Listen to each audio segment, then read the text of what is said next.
अस्सलामुअलैकुम। मैं हूं मोहम्मद बिलाल और मैं आपको एकेडेमिया मैथमेटिका में खुशामदीद कहता हूं। मैं उम्मीद करता हूं कि डियर स्टूडेंट्स आप कोविड-19 कोरोना वायरस की मौजूदा सूरत हाल में अपना और अपने घर वालों का ख्याल रख रहे होंगे।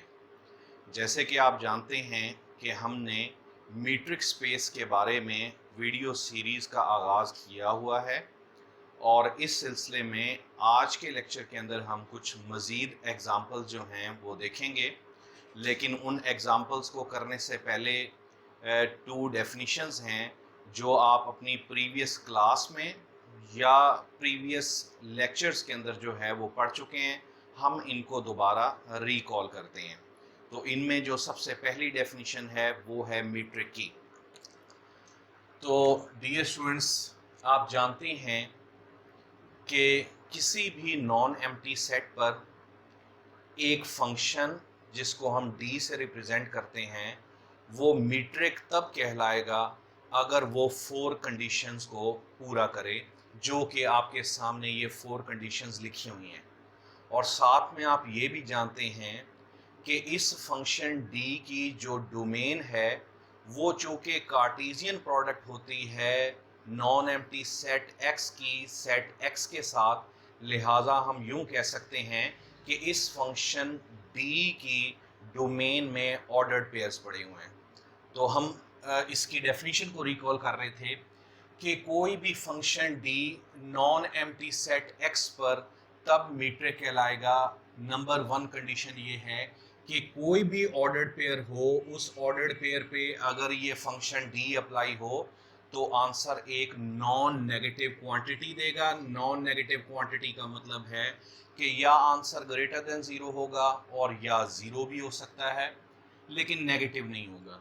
सेकंड इसकी कंडीशन ये कहती है कि कोई भी ऑर्डर्ड पेयर है, अगर उस पर डी फंक्शन अप्लाई हो और आंसर ज़ीरो आ जाए, इसका मतलब है उस ऑर्डर्ड पेयर का फर्स्ट और सेकंड एलिमेंट जो है वो सेम होंगे, एक जैसे होंगे। और ये टू वे ट्रैफिक है, इफ़ एंड ओनली इफ़ है इन दोनों कंडीशंस के दरमियान में। यानी कि अगर x और y की वैल्यू सेम आती है, यानी कि यूं कह सकते हैं कि ऑर्डर्ड पेयर का फर्स्ट और सेकंड एलिमेंट सेम होता है, तो उस पर अगर फंक्शन मीट्रिक है तो लाजमी बात है कि d जब उस पर अप्लाई होगा तो आंसर ज़ीरो आएगा। थर्ड कंडीशन ये कहती है कि अगर कोई function D ordered pair X Y पे अप्लाई हो या ऑर्डर्ड पेयर वाई एक्स पे अप्लाई हो और आंसर एक जैसा आए, तो इसका मतलब है कि ये थर्ड कंडीशन को फुलफिल कर रहा है। और फोर्थ कंडीशन जो है, जिसे ट्रायंगुलर इनइक्वालिटी भी बोलते हैं, कि डी एक्स जेड पे अप्लाई हो तो ये आंसर या ये साइड लेस देन इक्वल होगी सम ऑफ डी एक्स वाई और डी वाई जी के। तो अगर कोई भी फंक्शन डी इन 4 कंडीशंस को पूरा करता है तो हम कहेंगे कि वो फंक्शन उस नॉन एम्प्टी सेट एक्स पर मीट्रिक है और वो non empty set with respect to this function D metric space कहलाएगा। सेकंड डेफिनेशन जो हम प्रीवियस क्लासेस में भी पढ़ते आ रहे हैं वो है एन डायमेंशनल यूक्लिडियन स्पेस। और एन डायमेंशनल यूक्लिडियन स्पेस आप जानते हैं कि आर एन से रिप्रेजेंट की जाती है। आर एन का मतलब है cartesian product of R with R and so on n times R. और इस एन डायमेंशनल यूक्लिडियन स्पेस से मुराद एक ऐसा सेट है जिसमें ऑर्डर्ड एन ट्यूपल्स मौजूद हैं। यानी कि आर एन जो है, या जिसे हम एन डायमेंशनल यूक्लिडियन स्पेस कहते हैं, ये दरअसल एक ऐसा सेट है जिसमें ऑर्डर्ड पेयर नहीं, ट्रिपल पेयर के हवाले से भी नहीं, बल्कि ऑर्डर्ड एन ट्यूपल्स जो हैं वो मौजूद हैं। और इन ऑर्डर्ड एन ट्यूपल्स के सभी एलिमेंट्स जो हैं वो सेट ऑफ रियल के मेंबर्स हैं। अब डियर स्टूडेंट्स, आज के लेक्चर में जो हम फर्स्ट एग्जांपल करने जा रहे हैं उस एग्जांपल की स्टेटमेंट ये है कि आर एन यानी कि एन डायमेंशनल यूक्लिडियन स्पेस में हम टू मेंबर्स इसके लेते हैं। जो फर्स्ट एक ऑर्डर्ड एन ट्यूपल एक्स है, इसी तरह एक एन ऑर्डर्ड ट्यूपल जो है वाई है। तो इस एग्जांपल में ये कहता है कि अगर कोई फंक्शन इस तरह बिहेव करे, इस तरह डिफाइंड हो कि इन ऑर्डर्ड एंड ट्यूपल्स के फर्स्ट एलिमेंट माइनस फर्स्ट का एब्सोल्यूट डिफरेंस, इसी तरह x2 माइनस y2 का absolute difference, x3 minus y3 का एब्सोल्यूट डिफरेंस, और इन तमाम एब्सोल्यूट डिफरेंस का सम ले लें, तो ये सम जो है ये फंक्शन जो है वो निकालेगा। इसकी आउटपुट जो है वो एक सम होगी, और वो सम किस चीज़ का होगा? जो हमारे पास ऑर्डर्ड एंड ट्यूपल्स होंगे उनके एलिमेंट्स का एब्सोल्यूट डिफरेंस का सम। तो उसने ये कहा है कि अगर फंक्शन ये इस तरह से काम करे और इस तरह से इसकी वर्किंग हो तो शो करें कि ये फंक्शन जो d है ये हमारा मीट्रिक है ऑन Rn। तो यही 4 एक्सियम्स जो हम ऊपर रिकॉल कर चुके हैं, हम देखते हैं कि वो इसमें भी वैलिड हैं या नहीं। तो बहुत आसान है, हम जानते हैं कि कोई भी एब्सोल्यूट डिफरेंस लेंगे वो हमेशा नॉन नेगेटिव क्वांटिटी होगी, और इन नॉन नेगेटिव क्वांटिटी का अगर हम सम भी ले लें तब भी आंसर नॉन नेगेटिव क्वांटिटी आएगा। और बाय डेफिनेशन ये चूंकि d ऑफ एक्स वाई है तो ये d ऑफ एक्स वाई जो है वो हमारा ग्रेटर देन इक्वल टू 0 हो गया। तो पता चला कि ये जो हमारा गिवन फंक्शन है इसने फर्स्ट एक्सियम जो है वो फुलफिल कर लिया। सेकंड में हम जानते हैं कि हम सपोज कर लेते हैं कि डी एक्स वाई इक्वल 0 है, जबकि x और y हमारे एलिमेंट्स नहीं बल्कि ऑर्डर्ड एंड ट्यूपल्स हैं। तो बाय डेफिनेशन सम इक्वल 0 है। अगर सम इक्वल 0 है तो इसका मतलब है हर एब्सोल्यूट डिफरेंस जो है वो 0 है। अगर हर एब्सोल्यूट डिफरेंस 0 है तो इसका मतलब है तमाम xi और yi आपस में इक्वल हैं। अगर सभी xi और yi आपस में इक्वल हों तो हम इनको इसी तरह ऑर्डर्ड एंड ट्यूपल्स की शक्ल में लिख सकते हैं, और यहाँ से हमें पता है कि ये ऑर्डर्ड एंड ट्यूपल x के इक्वल है और ये ऑर्डर्ड एंड ट्यूपल y के इक्वल है। तो हमने शुरू कहाँ से किया कि सपोज किया d of x y equal 0 और पहुँचे कहाँ पर x इक्वल y के, और ये सभी डबल इम्प्लाइज है, यानी कि इस स्टेटमेंट को लेके इसको प्रूव किया जा सकता है या इसको लेकर इसको प्रूव किया जा सकता है। इसी तरह आप ऊपर चलते जाएँ तो यानी कि इफ़ एंड ओनली इफ़ जो है वो हमारी कंडीशन M2 एक्सियम में पूरी होगी। थर्ड में हमने d of x y by definition ये है, और एब्सोल्यूट डिफरेंस में हमें पता है कि एब्सोल्यूट वैल्यू जब भी किसी की ली जाती है तो उसमें -1 अगर हम कॉमन ले लें तो कोई डिफरेंस नहीं होता, और -1 पर जब जो अलहदा से एब्सोल्यूट वैल्यू लगेगी और yi माइनस xi पे लगेगी, फिर -1 की जो मॉडुलस वैल्यू है वो 1 है, एब्सोल्यूट वैल्यू 1 है, तो yi माइनस xi, और बाय डेफिनेशन जो है ये d ऑफ वाई एक्स के इक्वल है। बहुत ज़्यादा आसान ये वाला थर्ड एक्सियम है प्रूव करना, जो कि मैं उम्मीद करता हूँ आपको समझ में आ गया होगा। फोर्थ एक्सियम में हमने कंसीडर किया डी एक्स जेड, और by definition x I minus Z आई, इसमें हमने एक बार वाई आई को सब्ट्रैक्ट और एक बार ऐड किया, और एब्सोल्यूट वैल्यू की जो प्रॉपर्टी है उसके मुताबिक इस पे और इस पे अगर हम अलग-अलग एब्सोल्यूट वैल्यू लगाएं तो ये side less than equal to इसके आ जाएगी। इसी तरह सम इसके साथ अलहदा अप्लाई हो जाएगा, इसके साथ अलहदा अप्लाई होगा, और बाय डेफिनेशन ये d of x ji less than equal to d of x Y plus d of y z के इक्वल आ जाएगा। तो ये हमारा फोर्थ एक्सियम था जो कि बहुत ज़्यादा आसान है और आपने इसे प्रूव कर दिया। तो अगर ये फंक्शन d जो है वो देख सकते हैं कि चारों प्रॉपर्टी चारों एक्सियम को पूरा कर रहा है, तो हम कहेंगे कि ये फंक्शन d जो है जो कि इस तरह डिफाइंड हुआ था, ये हमारा फंक्शन d जो है वो मीट्रिक है किस पर? ऑन Rn पर। फिर नेक्स्ट एग्जांपल नंबर 2 में एक और फंक्शन है जो कि किस तरह से डिफाइंड है वो भी हम देखते हैं।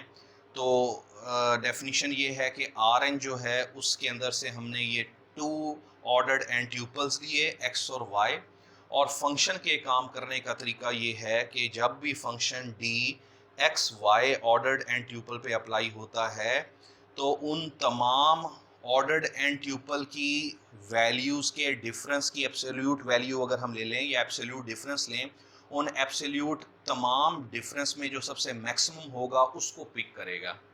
इस फंक्शन का काम करने का तरीका क्या है? दोबारा देख लें कि ये दोनों ऑर्डर्ड एंड ट्यूपल्स हैं। x1 माइनस y1 लें, उसकी एब्सोल्यूट डिफरेंस लें, फिर x2 और y2 का एब्सोल्यूट डिफरेंस लें, x3 और y3 का एब्सोल्यूट डिफरेंस लें, इसी तरह xn माइनस yn का एब्सोल्यूट डिफरेंस, और उन सभी एब्सोल्यूट डिफरेंस में जो सबसे बड़ी क्वांटिटी होगी वो ये फंक्शन जो है वो पिक करेगा। इस फंक्शन के काम करने का, इसका वर्किंग का ये तरीका है। तो हमने शो करना है कि ये फंक्शन जो है वो हमारा मीट्रिक है ऑन आर एन। तो ये भी बहुत आसान है। हम जानते हैं कि एब्सोल्यूट डिफरेंस जो है एक्स आई माइनस वाई आई वो हमेशा नॉन नेगेटिव क्वांटिटी होती है, और कोई भी नॉन नेगेटिव क्वांटिटी में से अगर हम मैक्सिमम जो भी उठाएंगे क्वांटिटी, तो वो जो है क्वांटिटी भी नॉन नेगेटिव होगी। जितनी भी नॉन नेगेटिव क्वांटिटीज़ हैं उनमें से अगर मैक्सिमम पिक करें तो वो भी नॉन नेगेटिव क्वांटिटी होगी। तो फर्स्ट एक्सियम पूरा हो गया। सेकंड में हमने इक्वल टू इसको ज़ीरो सपोज किया। अगर आप देख सकते हैं सभी एब्सोल्यूट जो डिफरेंसेस हैं उन सब का मैक्सिमम अगर ज़ीरो है तो ये तभी पॉसिबल है जब उनमें हर डिफरेंस जो है वो इक्वल टू ज़ीरो हो। अगर हर डिफरेंस इक्वल ज़ीरो है तो इसका मतलब है double implies x I equal Y आई, यानी कि सभी के सभी जो हैं एक्स और वाई की वैल्यूज़ जो हैं वो हमारी एक्स और वाई की वैल्यूज़ जो हैं वो हमारी इक्वल हैं।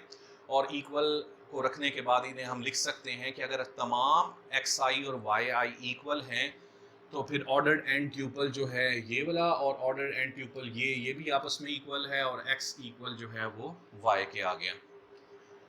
थर्ड में डी ऑफ एक्स वाई हमें पता है बाय डेफिनेशन ये है, इसके अंदर एक्स आई माइनस वाई आई में -1 कॉमन लिया जा सकता है और -1 की एब्सोल्यूट वैल्यू +1 है, तो इसको हम यूं लिख सकते हैं और बाय डेफिनेशन ये डी ऑफ वाई एक्स के इक्वल आ गया। तो गिवन फंक्शन ने थर्ड एक्सियम को भी पूरा कर लिया। फिर इसी तरह फोर्थ एक्सियम में डेफिनेशन के मुताबिक डी ऑफ एक्स जी जो है वो इसके इक्वल है। इसमें हमने एक्स आई के बाद वाई आई को एक बार सब्ट्रैक्ट और एक बार ऐड किया। इसी तरह एब्सोल्यूट वैल्यू का जो प्रॉपर्टी है उसको यूज़ करते हुए इन दोनों पे अलग मॉडुलस और इन क्वांटिटी पे अलग मॉडुलस लगाया, और less than equal to sign आता है आप जानते हैं। और फिर इसी तरह जो है दरमियान में सम है तो इस डिफरेंस पे अलहदा मैक्सिमम लेते हैं और इस वैल्यू का मैक्सिमम अलहदा लेते हैं, और मैक्सिमम अलहदा लेने के बाद दरमियान में सम है तो सम आएगा। और इसके बाद ये डेफिनेशन के मुताबिक डी ऑफ एक्स वाई है, और ये डेफिनेशन के मुताबिक गिवन डेफिनेशन के मुताबिक डी ऑफ वाई जी है। तो ये हमारा जो है वो ट्राइएंगल इनइक्वालिटी जो है मीट्रिक स्पेस में हमने पढ़ी है डेफिनेशन में, वो हमारी फुलफिल हो गई। तो गिवन फंक्शन ने चारों प्रॉपर्टी को पूरा किया, तो हम कहते हैं कि ये फंक्शन डी जो है गिवन, ये हमारा मीट्रिक है ऑन आर एन। इसी तरह एन डायमेंशनल यूक्लिडियन स्पेस की एक थर्ड एग्जांपल को हम देखते हैं, और इसमें कौन सा फंक्शन दिया हुआ है, उसके काम करने का तरीका क्या है, उसको हम देखते हैं अभी।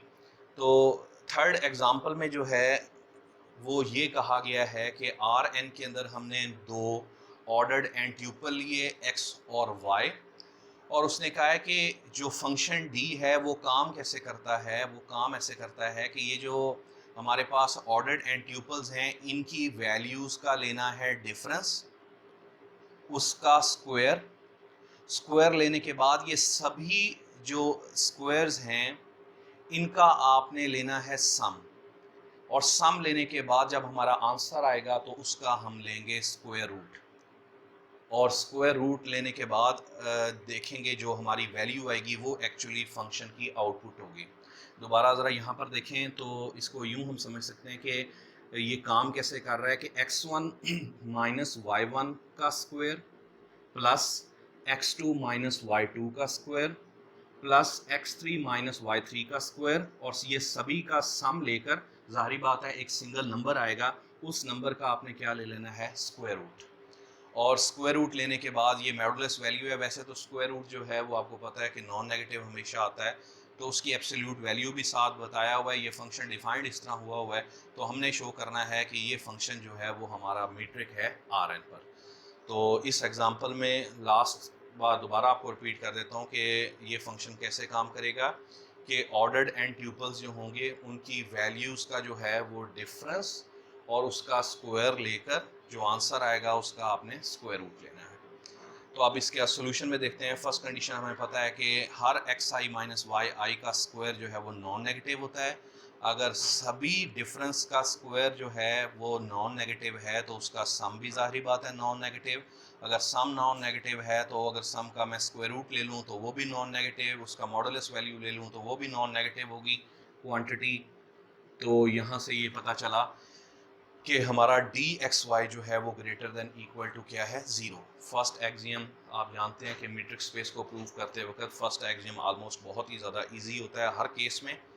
सेकंड में सपोज कर लिया गया कि d x y equal zero है, डबल इम्प्लाइज बाय डेफिनेशन ये वैल्यू ज़ीरो है, इसका मतलब है सम ज़ीरो है, दोनों साइडों पे स्क्वायर ले लें, स्क्वायर रूट फिनिश होगा तो एक्स आई माइनस वाई आई का स्क्वायर का सम इक्वल ज़ीरो है। अगर सम ज़ीरो है तो इसका मतलब है हर वैल्यू ज़ीरो है।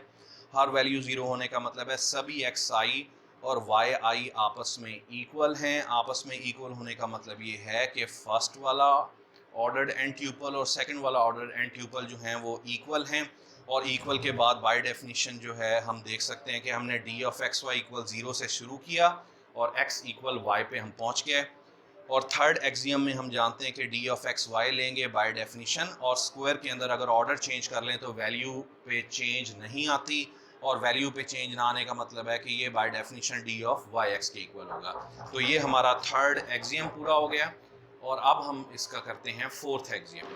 अब हम इस एग्जाम्पल नंबर 3 का फोर्थ एक्सियम जो है वो प्रूव करते हैं। तो फोर्थ एक्सियम से पहले अभी तक हमने एग्जाम्पल 3 में फर्स्ट एक्सियम जो कि नॉन नेगेटिविटी कहलाता है प्रॉपर्टीज का, M2 एक्सियम जो कि आप जानते हैं रिफ्लेक्सिव प्रॉपर्टी हमारा कहलाता है, और थर्ड एक्सियम जो कि हमारा सिमेट्रिक प्रॉपर्टी कहलाता है, इनको हम प्रूव कर चुके हैं। अब हम फोर्थ एक्सियम जो है वो स्टार्ट करते हैं। और फोर्थ एक्सियम आप जानते हैं कि हमारा d of x ji less than equal to d of x Y plus d of y g है। तो हमने स्टार्ट लिया डी ऑफ एक्स जी से, बाय डेफिनेशन ये इसके इक्वल है और इसके बाद जो है वो हमने इसमें एक्स आई के बाद वाई आई को एक बार सब्ट्रैक्ट और एक बार ऐड किया। ऐड करने के बाद ये जो फर्स्ट टू पार्ट्स इसके जो बनाए हैं हमने, इसमें फर्स्ट पार्ट एक्स आई माइनस वाई आई को अगर मैं सपोज कर लूँ कि ये ए आई है, x I minus Y i basically तो एक रियल नंबर ही है तो इसको हम ए आई से रिप्रेजेंट कर लेते हैं। वाई आई माइनस जी आई को हम बी से अगर डिनोट करें या रिप्लेस करें या रिप्रेजेंट करें तो हमारा ये डी ऑफ एक्स जी जो है वो इक्वल हो जाएगा summation a i plus b i square और स्क्वायर रूट मॉडुलस के। इसके बाद अब हम इस पर एक इनइक्वालिटी अप्लाई करने वाले हैं जो कि मिन्कोस्की इनइक्वालिटी कहलाती है, जो कि बहुत ही ज़्यादा एक फेमस इनइक्वालिटी है जिसका यूज़, जिसकी एप्लीकेशन हर सब्जेक्ट में है। और आप जानते हैं कि सबसे ज़्यादा आपने इनको रियल एनालिसिस में स्टडी किया होगा, फंक्शनल एनालिसिस में हर जगह पे ये यूज़ होती है, फिर इसी तरह टोपोलॉजिकल स्पेस में, मीट्रिक स्पेस में इसका इस्तेमाल है। और मिन्कोस्की इनइक्वालिटी पे हम एक पूरा लेक्चर बना चुके हैं जिसके अंदर हमने इसकी डेरिवेशन, इसकी एप्लीकेशन, इसका यूज़ बड़ा डिटेल के साथ पढ़ा है। तो यहाँ पर हम उन तमाम चीज़ों को दोबारा रिकॉल नहीं करेंगे उन बातों को, ताकि हमारा टाइम ना ज़्यादा इस पे लगे और हम जस्ट इसका रिज़ल्ट जो कि आपके सामने ये ब्लू इंक के साथ लिखा हुआ है, ये रिज़ल्ट हम यहाँ पे अप्लाई करते हैं। तो इसकी जगह पर हम यहाँ पर ये दो जो क्वांटिटीज़ हैं ये यहाँ पे रिप्लेस करेंगे और summation a i square square root plus summation b i square square root जो है वो हमने वैल्यू रिप्लेस की। इसके बाद मॉडुलस का रूल अप्लाई किया, सेपरेट मॉडुलस लग गया। सेपरेट मॉडुलस के बाद हमने वापस वैल्यू ए आई की जो थी उसको रिप्लेस किया, बी आई की वैल्यू को वापस रिप्लेस किया। रिप्लेस करने के बाद यहाँ तक पहुँचे और by given definition of this function जो है वो हमारे पास X I minus Y I D of x Y ordered N tuple के इक्वल है, प्लस डी जो है वो Y I minus Z I square square root जो है ये हमारा डी वाई और जेड ऑर्डर्ड एन ट्यूपल के इक्वल है। यानी कि हमने इसका fourth axiom D X ji less than equal to D x Y plus D Y G prove कर दिया। तो डियर स्टूडेंट्स, मेरा ख्याल है कि ये फोर्थ एक्सियम भी कोई बहुत ज़्यादा मुश्किल नहीं है। अगर ये रिज़ल्ट आपको याद है तो आप इसको बहुत इजी और स्पीडी तरीके से जो है वो इसे कर सकते हैं। तो हमने ये जो इसका फोर्थ एक्सियम था ट्राइंगल इनइक्वालिटी का, इसे हमने प्रूव कर लिया। और जैसे कि ये फंक्शन अब चारों एक्सियम को फुलफिल कर रहा है, लिहाजा हम कहेंगे कि ये हमारा फंक्शन जो है ये मीट्रिक है ऑन आर एन। तो डियर स्टूडेंट्स, आज के लेक्चर में हमने 3 एग्जाम्पल्स को स्टडी किया, जो कि 3 examples n dimensional Euclidean space से रिलेटेड थी। और मैं उम्मीद करता हूँ कि आपको आज की 3 एग्जाम्पल क्लियर हो गई होंगी। इनमें अगर आपको कोई कन्फ्यूजन है, कुछ आप पूछना चाहते हैं, तो आप मुझे ईमेल करके या कमेंट सेक्शन में पूछ सकते हैं। तो डियर स्टूडेंट्स, अपना ख्याल रखिएगा। अल्लाह हाफिज़।